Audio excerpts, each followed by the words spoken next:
Salut les passionnés de foot. Imaginez, vous êtes champion en titre, vous affrontez une équipe déjà éliminée, et bam. À la 21e minute, vous êtes mené 2-0.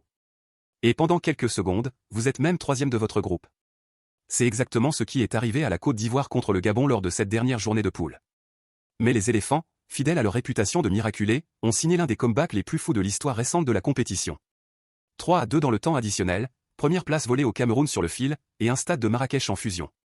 Aujourd'hui, on décortique ce match complètement dingue, minute par minute, avec les moments clés, les héros, les erreurs, et pourquoi cet esprit d'Abidjan 2024 est toujours bien vivant. Attachez vos ceintures, parce que ça va secouer. Allez, on plonge dedans. Bon, remettons le contexte. Nous sommes le 31 décembre 2025, au grand stade de Marrakech. La Côte d'Ivoire, tenante du titre après son épopée surréaliste à domicile en 2024, arrive avec une équipe largement remaniée. Emers Faé, le coach héroïque, fait tourner 10 changements par rapport au nul contre le Cameroun. Objectif, gérer et sécuriser la qualif en tête du groupe F. En face, le Gabon est déjà éliminé, sans son patron Pierre-Emerick Aubameyang rentré à Marseille pour soigner une petite blessure. On se dit, match tranquille pour les éléphants. Grosse erreur.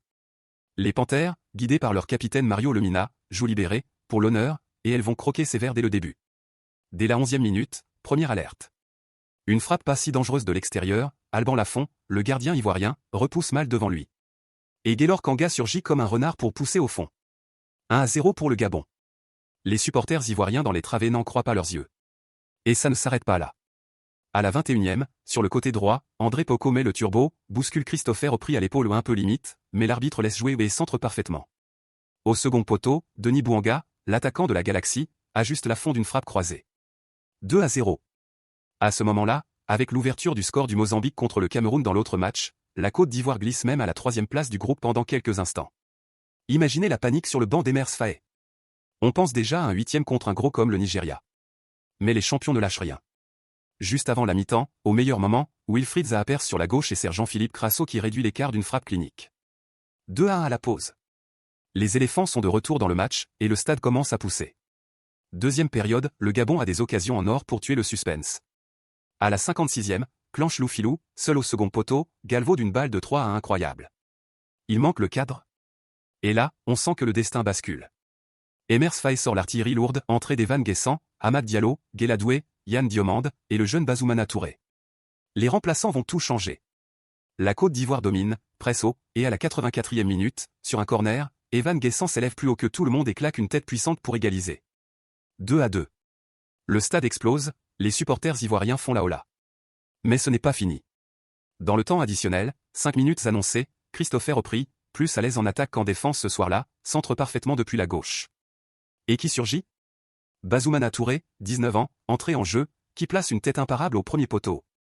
3-2 à la 90+1. Incroyable.